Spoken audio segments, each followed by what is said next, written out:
എളിയ ഓർമ്മക്കുറിപ്പുകളുടെ പ്രകാശന കർമ്മം നിർവഹിക്കാൻ ഇവിടെ എത്തിച്ചേർന്ന പ്രശസ്ത സാഹിത്യകാരനായ ശ്രീ ബെന്യാമിൻ അടക്കമുള്ള വിശിഷ്ട വ്യക്തിത്വങ്ങൾക്കും പ്രിയപ്പെട്ട വായനക്കാർക്കും നമസ്കാരം.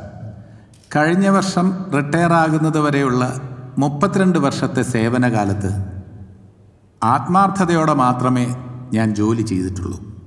അതുകൊണ്ട് തന്നെയാണ് ശ്രീ ബെന്യാമിൻ സൂചിപ്പിച്ചതുപോലെ ആത്മാർത്ഥതയോടെ സത്യസന്ധതയോടെ എൻ്റെ അനുഭവങ്ങൾ എനിക്ക് എഴുതാൻ കഴിഞ്ഞത്.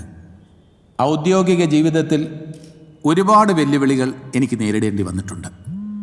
സ്വാധീനങ്ങൾക്കും ഭീഷണികൾക്കും വഴങ്ങാത്തതിൻ്റെ പേരിൽ ഒരുപാട് ശത്രുക്കളെ സമ്പാദിക്കേണ്ടി വന്നിട്ടുണ്ട്. എന്തിന്?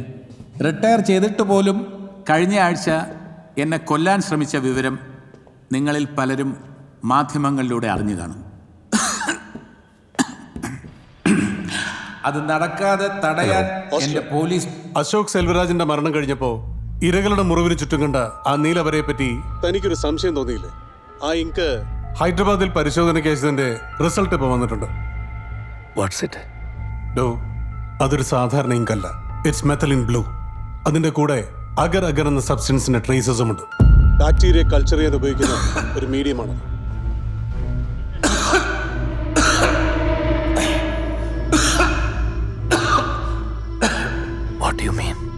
വളരെ റയറും ഡെഡ്ലിയുമായിട്ടുള്ള ഒരു ബാക്ടീരിയം ആ നീലവരയിൽ വളരുന്നുണ്ട്. It's a Chromobacterium violaceum variant. അതിന്റെ ഇൻക്യുബേഷൻ പീരീഡ് 7 ദിവസമാണ്. അവർക്കിതാ എൻ്റെ കയ്യിൽ ഒരു ചെറു പോറൽ ഏൽപ്പിക്കാൻ മാത്രമേ കഴിഞ്ഞിട്ടുള്ളൂ. എൻ്റെ വിരമിക്കൽ മുദ്രകളുടെ കൂട്ടത്തിലെ മറ്റൊരു ബഹുമതിയായിട്ട് ഞാൻ ഇതിനെ കണക്കാക്കും. ഈ ബാക്ടീരിയം ശരീരത്തിൽ പ്രവേശിച്ചാൽ 7-ാം ദിവസം മാത്രമേ ലക്ഷണങ്ങൾ കണ്ടു തുടങ്ങൂ. പിന്നെ ഒന്നുകിൽ മയോകാർഡൈറ്റിസ് വന്ന് സഡൻ കാർഡിയക് അറസ്റ്റ്, ഡോക്ടർ സേവി പുന്നു,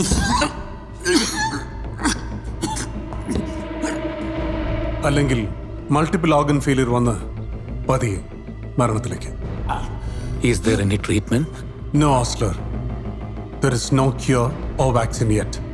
ഇത് 100% മരണനിരക്കുള്ള ഒരു യുണീക്ക് ബാക്ടീരിയ. ഒരു തവണ ശരീരത്തിൽ പ്രവേശിച്ചു കഴിഞ്ഞാൽ അത് വളരെ പെട്ടെന്ന് മൾട്ടിപ്ലൈ ചെയ്യും. ശരീരത്തിലെ ഓരോ അവയവങ്ങളെയായി നശിപ്പിക്കും. മരണം സുനിശ്ചിതം.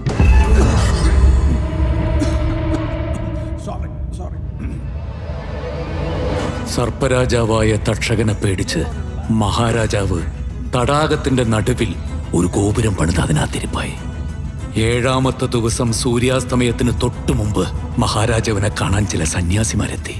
കഴിഞ്ഞ 7 ദിവസമായി തന്റെ പ്രാണന് വേണ്ടി പ്രാർത്ഥിച്ച സന്യാസിമാരോടുള്ള നന്ദി സൂചകമായി അവർ കൊണ്ടുവന്ന പഴങ്ങളിൽ നിന്നും ഒരെണ്ണം എടുത്ത് മഹാരാജാവ് പൊട്ടിച്ചു. രാജാവിന് അറിയില്ലായിരുന്നു ഒരു കുഞ്ഞിപ്പുഴുവിന്റെ രൂപത്തിൽ തക്ഷകൻ അതിനകത്ത് ഒളിച്ചിരിപ്പുണ്ടായിരുന്നു എന്ന്.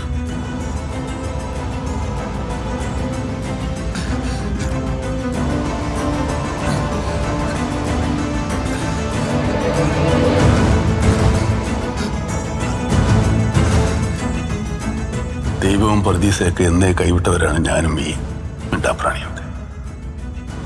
പക്ഷെ ഞങ്ങളെ രക്ഷിക്കാൻ ചിലപ്പോ ചെകുത്താൻ നേരിട്ടിറങ്ങും. അയാളുടെ കയ്യിലുണ്ടാവും ഒരു ഡബിൾസ് ഓൾട്ടർനേറ്റീവ്.